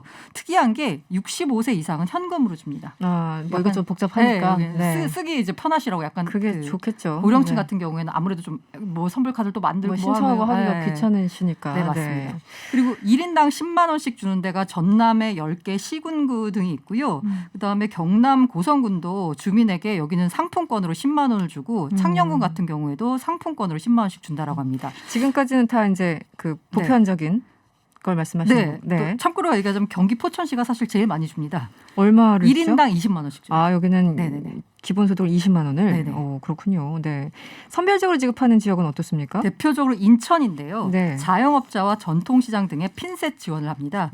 이른바 이제 정부가 중앙정부가 줄 때 했던 것처럼 집합 금지, 제한 업종 소상공인을 대상으로 오늘 정오부터 온라인으로 신청을 받아서요. 집합 금지는 150만 원, 집합 금지 완화 업종은 100만 원. 제한 업종은 50만 원 이렇게 차별 지급합니다. 네. 성남시 역시 차별 지급하거든요. 선별 지급이라는 표현이 더 낫겠네요. 네네. 어쨌든 피해를 입은 영업장 그 5,500곳 정도에는 100만 원씩 주고요. 집합 제한으로 피해를 본 곳에서는 50만 원씩. 네. 그러니까 금지는 100만 원, 제한은 50만 원. 좀 다르니까 확실히. 그리고 네. 모란 민속 5일장이 있대요. 여기가 너무 휴장을 자주 했겠죠. 네네. 여기 점포한테는 100만 원씩 지급을 한다라고 합니다. 왜냐하면 이 모란 민속 5일장 자체가 성남시와 임대차 계약을 맺고 영업 중인 업체들이거든요. 네. 그러니까 성남시가 일종의 보존을 해주는 거고요. 전세버스 업체 10곳에는 버스 210대에도 대당 100만 원씩 지급하고 뭐 예술인에게도 30만 원씩 지급하고 이렇게 네. 선별 지급을 합니다. 선별. 네. 네. 광명시, 시흥시, 뭐 의정부시 등등 해서 지급을 하고 있는데 네. 경기도 같은 경우는 이제 오늘 홈페이지 한꺼번에 접속하다 보니까 또 폭주해가지고 다운됐습니까? 네, 다운은 홈페이지? 아니고요. 좀 네. 오래 걸렸습니다. 이게 저도 기사를 보니까 전용 사이트가 있대요. 네네. basicincome.gg.go.kr 이렇게 있는데 네. 오전 9시부터 딱 문을 여니까 사람들이 너무 이제 목이 말라 있었겠죠. 그렇죠. 네. 접속 이제 신청을 받는데 너무 빨리 많이 접속하신 바람에 오전 9시에는 예상 대기 시간이 3시간 이상 소요된다. 그렇군요. 라는 안내를 받았대요. 네. 근데 기사에 보니까 오후 30분 현재는 대기 시간이 6시간 이상이다. 뭐 이렇게 떴는데 제가 5시경에 한번 접속을 해봤거든요. 네. 대기 시간이 30분 뜨더라고요. 순번이 6만 5천 번째고요. 6만 5천. 근데 실제로 대기 도중에 사이트 접속에서 나가는 분들이 있잖아요. 네네. 그런 분들이 있으니까 제가 실제로 보니까 10분 정도 있으니까 제 차례가 오더라고요. 아, 그렇군요. 근데 저는- 나름 뭐 원활하게 생각보다는. 네, 저는 경기도민이 아니라서 신청 못했습니다. 그냥 메커니즘만 보신 거군요. 네, 메커니즘 네. 봤습니다. 그래서 일단 온라인 신청을 할 때요. 저도 이제 접속을 해봤는데 실제로 신청할 때는 출생 연도에 따른 요일별 오부제로 신청할 수 있대요. 아. 그러니까 오늘 접속을 해도 네네. 그 월요일은 1과 끝자리가 1과 6, 6인 분들. 네, 화요일은 2와 7, 3, 8은 수요일, 4, 9는 목요일, 5, 0은 금요일에 각각 신청이 가능하고요. 네. 토요일과 일요일에는 아무나 다 신청할 수 있고요. 주말에는. 네, 그러니까 이제 급해서 접속을 해보셨겠지만 막상 신청을 하려고 하면 출생연도 끝자리가 만약 해당이 안 되면 해당 요일에 신청이 아마 안 되실 겁니다. 네, 예전에 그 마스크 오브제가 생각나네요. 네 그거가 갑자기. 마찬가지죠. 네. 지금 뭐 말씀하신 분들 다 힘들지만 특히 이제 자영업자분들 많이 힘드셨고 그러다 보니까 작년에 전체적으로 임금이 7% 넘게 줄었다 이런 조사 결과가 있었습니까? 네, 사실 이렇게 위기나 뭔가 이런 코로나 같은 하여간 위기 상황을 겪고 나면 가장 심각한 문제가 바로 양극화인데요. 그렇죠. 역시나 뭐 양극화가 나타났다 이런 조사들 뭐 여러 개가 계속 나왔는데 오늘 나온 조사는요. 한국은행에서 발표한 조사인데 네. 코로나19 확산과 사회적 거리두기가 임금 및 소득 분배에 미친 영향이라는 보고서입니다. 그러니까 우리가 이제 거리두기를 했잖아요. 네. 이게 과연 얼마나 사람들의 임금 수준에 영향을 미쳤나 이걸 이제 분석할 겁니다. 그래서 지난해 전체적으로 봤을 때 사회적 거리두기 시행으로 인한 잠재 임금 손실률은 7.4%. 네. 그러니까 정확히 말하면 내 월급이 7.4% 줄었다는 건 아니고요. 사회 전체적으로 봤을 때 얻을 수 있는 임금이 100이었다면 거리두기 때문에 92.6만큼밖에 못 얻었다. 이렇게 그냥 해석하시면 될 것 같아요. 이제 오해하면은 내 월급은 한 절반 정도 준 것 같은데 왜 7%밖에 안 되지 이렇게 이해하면 안 된다는 뜻이군요. 그러니까 사회 전체적으로 발생한 임금 손실률을 계산을 한 건데요. 네네. 이게 보면은 그 거리두기 1단계는 5.5개월, 2단계는 3.5개월, 2.5단계는 1개월간 시행되겠다라고 이제 전제한 결과입니다. 네. 그래서 이게 왜 그러면 임금 손실률이 발생을 했냐 거리두기에 따라서 네네. 거리두기 영향을 받는 일자리가 있기 때문입니다. 그렇겠죠. 대표적으로 서비스 업종들은 다 영향을 받았겠죠. 그렇죠. 네. 그래서 봉쇄 조치, 근무 가능 지수와 시행 기간 등을 고려해가지고 숫자를 이제 계산을 한 건데요. 네. 근데 이제 아까 제가 7.4%다라고 말씀했는데 한국은행 분석은 실제 임금 손실은 정부 지원 등 효과로 인해서 실제보다는 훨씬 낮을 거다라고 얘기했습니다. 그렇군요. 그러니까 네. 원래 그렇잖아요. 이 시장 경제에서 못 해주는 걸 정부가 약간 보전도 해주고 불평등을 네. 약간 완화해 주는 거잖아요. 그렇죠. 역시나 정부 지원 등 효과로 전반적인 임금 손실을 이제 메꿔줬다라고 네. 보시면 될 것 같은데요. 네네. 어쨌거나 거리두기 충격이 저소득과 취약계층에 집중된 거는 이번 조사 결과에도 나타났습니다. 훨씬 더 심각하죠. 네, 맞습니다. 이 지니계수라는 게 있잖아요. 빈부격차와 계층 간의 소득 불균형 정도를 나타내는 수치 뭐 해서 많이들 나오는데 이게 0이면 완전 평등. 네. 1에 가까운 숫자일수 1은 완전 불평등이라서 1에 가까운 숫자 그러니까 숫자가 커질수록 불평등하다는 거거든요. 네. 근데 이 거리두기 때문에 지니계수가 0.009 포인트 상승했다라고 합니다. 네. 그리고 빈곤지수라는 게 또 있는데요. 이게 인간다운 생활을 위해서 필요한 최소한의 소득 수준, 그 빈곤선 이하로 살고 있는 국민 비율이 얼마냐 되냐라는 걸 이제 계량한 건데 이것도 역시나 6.4% 올랐다라고 합니다. 그러니까 빈곤선 이하, 네. 6.8% 상승. 이게 총 퍼센테이지는 안 나와 있군요. 네. 이게 왜 그러냐면 네. 말씀드린 대로 소득 분위기가 낮은 계층일수록 사용직 비중이 낮죠. 네네. 그러니까 거리두기 때문에 예를 들어서 장사가 안 된다라고 식당에서 그냥 나오지 마세요라고 하면 당장 그렇죠. 소득이 줄어드는 거잖아요. 그리고 이제 재택근무가 가능한 업종이 있는데 네. 그런 업종은 우리가 흔히 말해서 상용직에다가 조금 약간 좋은 일자리. 네, 뭐 화이트 칼라나 등등 네. 그런. 네. 근데 약간 이렇게 안 좋은 저소득층 일자리 같은 경우는 진짜 현장에 나가서 일해야지만 그렇죠. 소득이 네. 생기는 경우가 많기 때문에 이런 결과가 나온 것 같습니다. 알겠습니다. 어쨌든 수치로도 계속 증명이 되고 있네요. 어려울 때 어려운 사람들이 더 힘들다. 네. 다음 이슈로 넘어가 볼게요. SK 최태원 회장이 대한상인 회장으로 단독 추대가 됐는데 이게 4대 그룹 총수 중에 대한상인 회장이 나온 게 처음입니까? 그 경제 교과서를 보시면 아시겠지만 네. 경제 5단체가 어딘가요? 기억이 안 나요.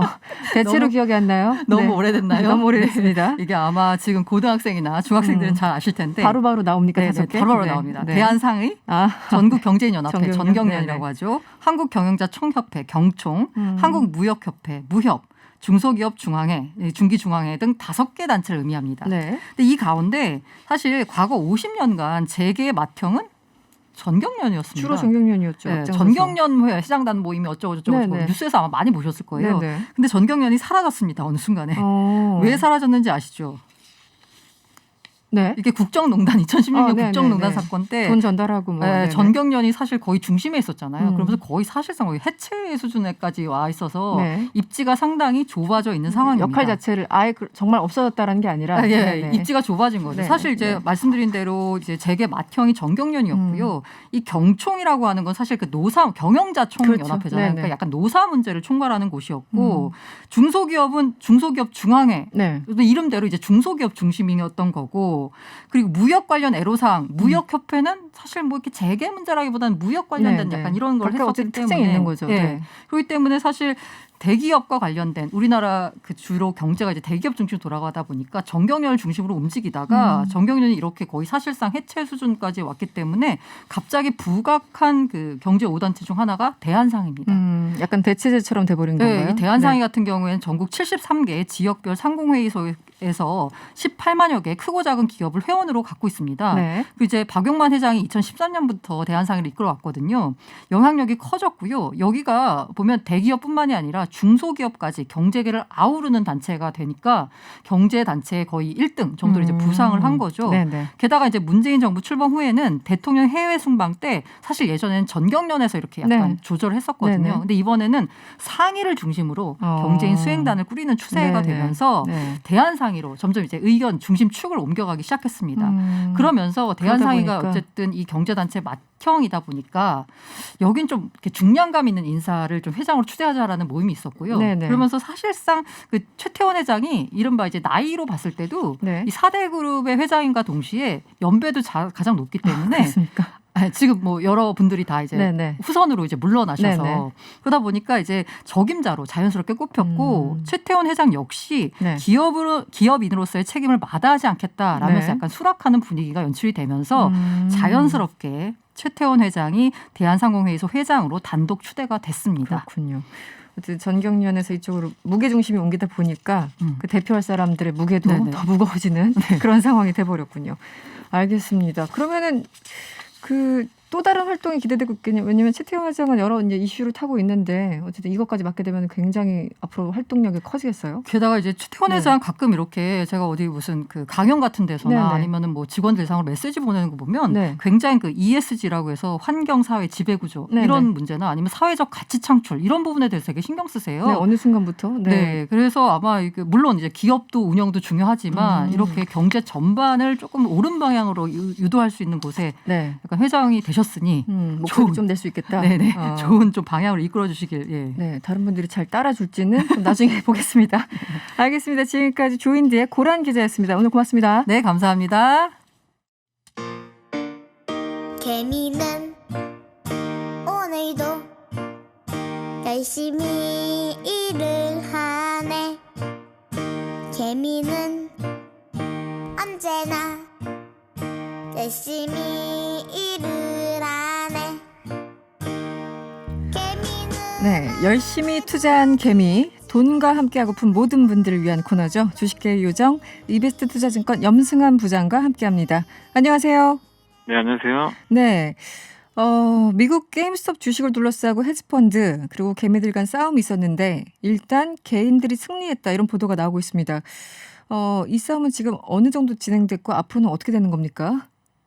사실 뭐 국내도 이제 했던 헤지펀드 중에 뭐 일부가 좀 뭐 항복했다는 얘기도 뭐 들리기도 하는데 사실 뭐 누가 이겼는지 아직까지 정확히 알 수는 없고요. 물론 이제 개인 투자자분들이 뭐 주가를 좀 올린 건 또 사실이니까 헤지펀드 공매도 입장에서는 주가 내려가야 유리하잖아요. 그래서 그런 면에서 개인들이 좀 표면적으로 이긴 이겼지만 아직까지 주요 헤지펀드들 쪽에서 아직 뭐 공매도 부분에 대해서 여전히 포기하지 않았다는 그런 얘기들도 많이 나오고 있어서 누구의 승리로 좀 끝날지는 아직은 좀 알 수 없는 상황이고 끝은 지금 알 수 없는 것 같습니다. 하지만 이제 이렇게 된 배경은 뭐 많은 분들이 뉴스 통해서 들으셨겠지만 일단 개인 투자분들이 좀 분노를 한 거죠. 이제 뭐 양극화 문제도 있고 너무 헤지펀드들 위주로만 이런 것들이 정보가 공유되면서 개인 투자분들이 많이 좀 피해를 봤다라는 그런 이제 피해 의식들 이런 것들이 좀 겹치면서 좀 상당히 좀 개인 투자들이 많이 좀 분노를 했던 것 같고 그게 이제 어떻게 보면 이제 공교롭게도 어떤 커뮤니티를 통해서 형성이 되면서 개인들의 힘이 좀 응집이 돼서 이런 좀 비이성적인 거죠. 사실 어떻게 보면 이런 것들이 좀 이제 가열이 좀 된 상황인데 사실 게임스탑은 좀 사양 산업이잖아요. 우리가 보통 온라인 게임을 하는데 비디오 게임을 이제 빌려다가 집에서 하는 그런 형태의 비즈니스 모델을 갖고 있기 때문에 좀 어떻게 보면 좀 이제 기울어진 그런 산업이라고 봐야 되는데 지금 시가총액이 24조 원이거든요.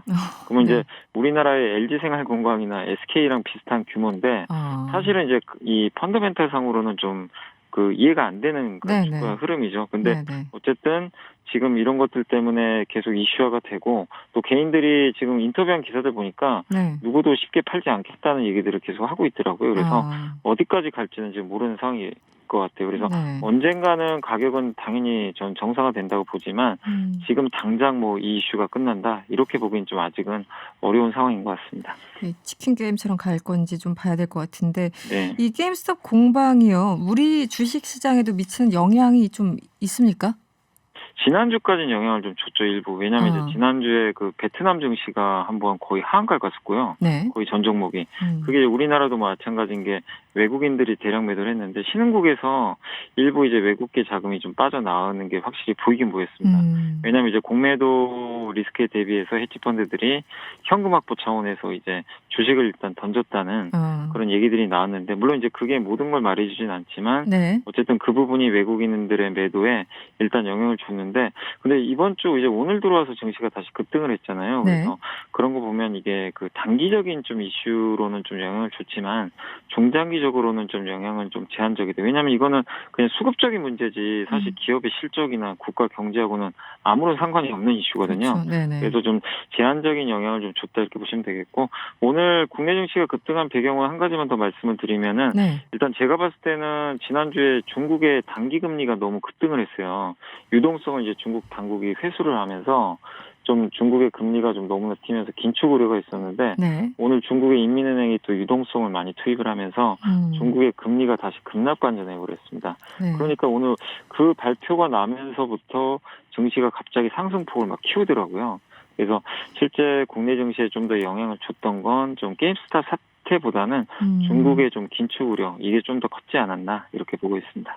네. 어찌됐든 미국의 이 상황을 보고 우리도 미국처럼 이 공매도 대항 모임 만들자 이런 얘기들이 나오고 있습니다. 말씀하신 것처럼 공매도에 이제 피해 보신 분들도 계실 테고 우리도 게임스톱처럼 이제 폭등하는 주식이 나타날 수 있을까요?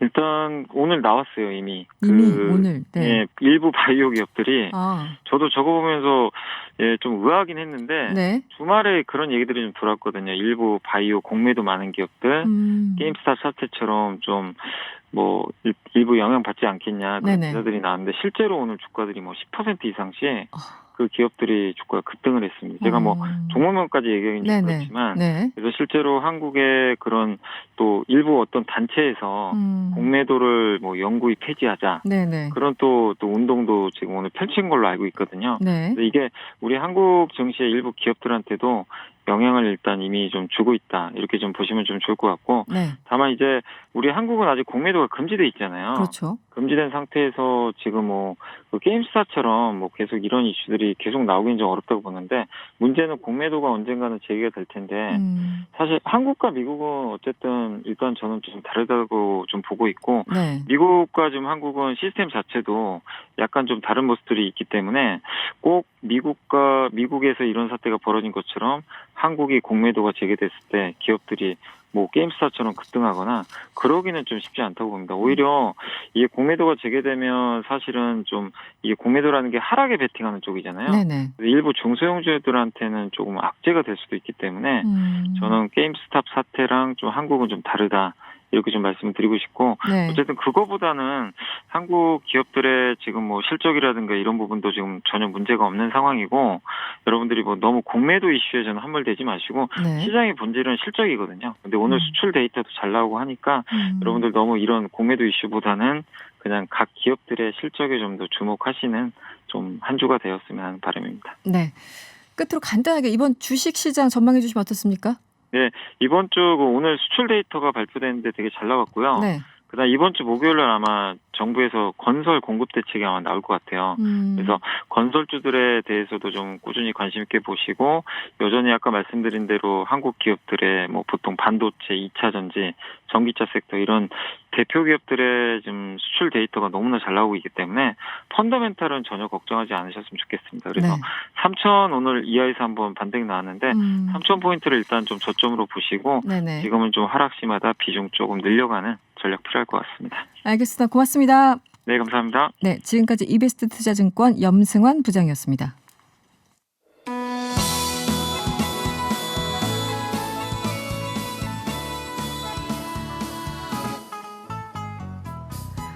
환경 오염으로 몸살 앓고 있는 지구의 말에 귀를 기울여 봅시다 라는 취지로 만든 코너죠. 구해줘 지구 시간입니다.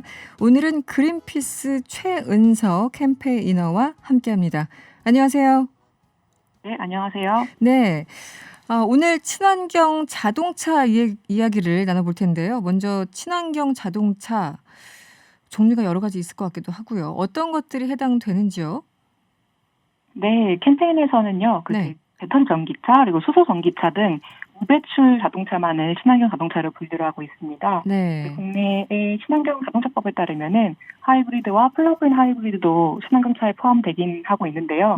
전기차 시장 굉장히 빠르게 발전하고 있고 또 환경 기준이 강화되면서 온실가스를 내뿜는 하이브리드까지도 이제 친환경차에서는 좀 제외하려는 게 추세입니다. 네.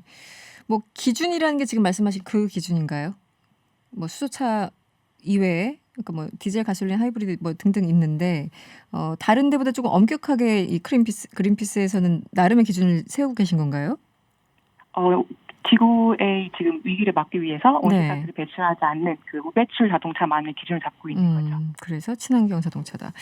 얼마 전에요. 그 미국 이제 신임 대통령이죠. 조 바이든 대통령이 바이 아메리칸 정책을 발표했습니다.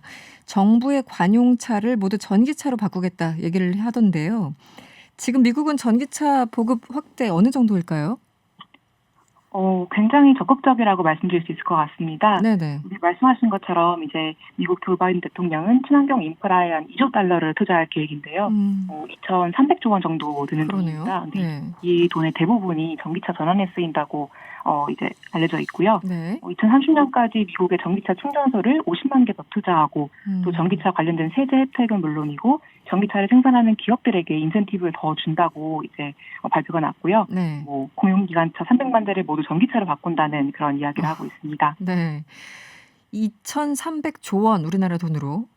대부분 전기차 전환에 쓰인다고요. 이게 규모가 어마어마한데요. 약간 좀 상상도 안 가고.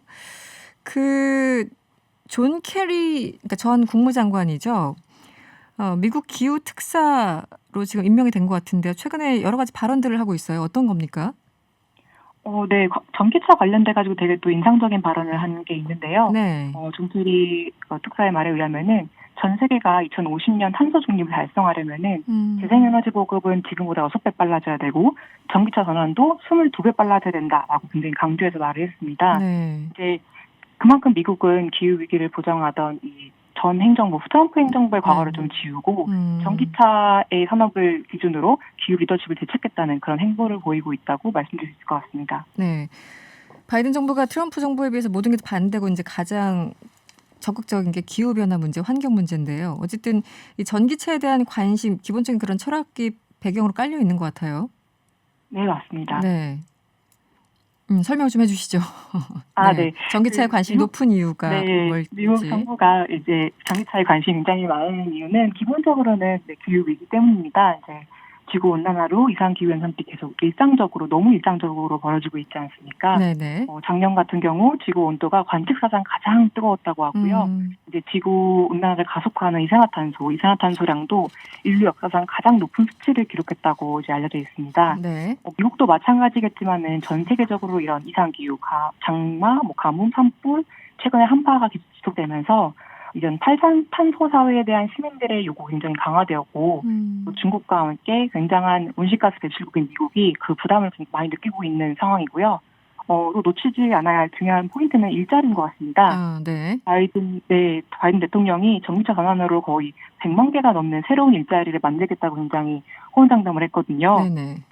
미국 내 자동차 기업이 지금 있지만은 또 거기 더해서 뭐 충전, 부품 제조 등 전기차 산업을 좀 많이 키우고 고용을 늘리는 것이 이 정부의 굉장한 요인으로 작용을 하고 있습니다. 네, 100만 개 새로운 일자리. 그런데 이 전기차를 만들고 충전하는 과정에서 사용하는 전기가 뭐 주로 화석 연료다. 그렇기 때문에 환경에 그렇게 큰 도움이 되지 않는다. 이렇게 말씀하시는 분들도 계세요. 이 부분은 어떻습니까? 그런 이야기를 저희도 종종 듣는데요. 네네. 사실이 아닙니다. 네. 전기차 같은 경우에는 일단 주행 중에 이산화탄소 온실가스를 배출하지 않고 있지만 그래도 어느 소비재가 그렇듯이 전기차에 들어가는 이 배터리 생산하는 과정, 또 자동차를 만들고 조립하는 과정, 또 이제 많은 분들이 말씀하신 것처럼 전기차를 충전하는 전기, 이 전기를 생산하는 과정까지 고려했을 때 아직까지는 이산화탄소가 발생한다고 말씀드릴 수 있을 것 같아요. 네네. 근데 이러한 과정들, 이런 조사를 저희가 일반적으로 라이프 사이클 어세스먼트라고 해서 LCA 분석, LCA라고 이제 말을 하는데요. 네. 유럽에 이제 굉장히 권위 있는 교통 전문 단체인 TNE에서 발표한 LCA 분석을 보자면은 유럽 연합 내에서도 굉장히 전력이 만들어지는 방식이 다 다른데 네. 평균적으로 전기차는 내연기관차에 비해 약 3배 적은 이산화탄소를 발생시킵니다. 네. 그래서 재생에너지 비중이 굉장히 높은 스웨덴의 경우는 전기차가 디젤차의 80%, 휘발유차의 81% 정도 되는 좀 적은 이산화탄소를 배출을 한다고 하고요. 네. LCA 분석 자료 굉장히 많이 있는데 좀 인상적인 거는 폭스바겐 같은 경우 네. 직접 자사 차량 같은 크기의 차량을 가지고 전기차와 일반 가솔린차를 비교해서 LCA를 계산한 보고서를 내기도 했습니다. 여러 LCA 보고서들의 공통적인 의견은 전기차는 일단 내연기관차에 비해 환경성이 좋고 태양광, 풍력 등 재생가능 에너지가 앞으로 더 많이 확대될수록 그 환경성은 더 좋아진다는 그런 내용입니다. 네, 알겠습니다. 오늘은 이제 바이든 정부 위주로 많이 살펴봤고요. 다음에 저희가 연결하면은 우리 국내, 우리 정부 기업 전기차 관련해서 자세한 설명을 좀 부탁드리겠습니다. 오늘 말씀은 여기까지 듣겠습니다. 고맙습니다. 네, 감사합니다. 네, 지금까지 최은서 그린피스 캠페이너와 함께했습니다. 네, 저희들 마칠 시간이 됐네요. 제가 집에 갈 시간이죠. 네, 여러분 오늘 어떻게 들으셨는지 궁금하네요. 내일 저녁 6시 10분에 명랑시사는 다시 찾아오겠습니다. 편안한 저녁 되시고요. 지금까지 이승원이었습니다.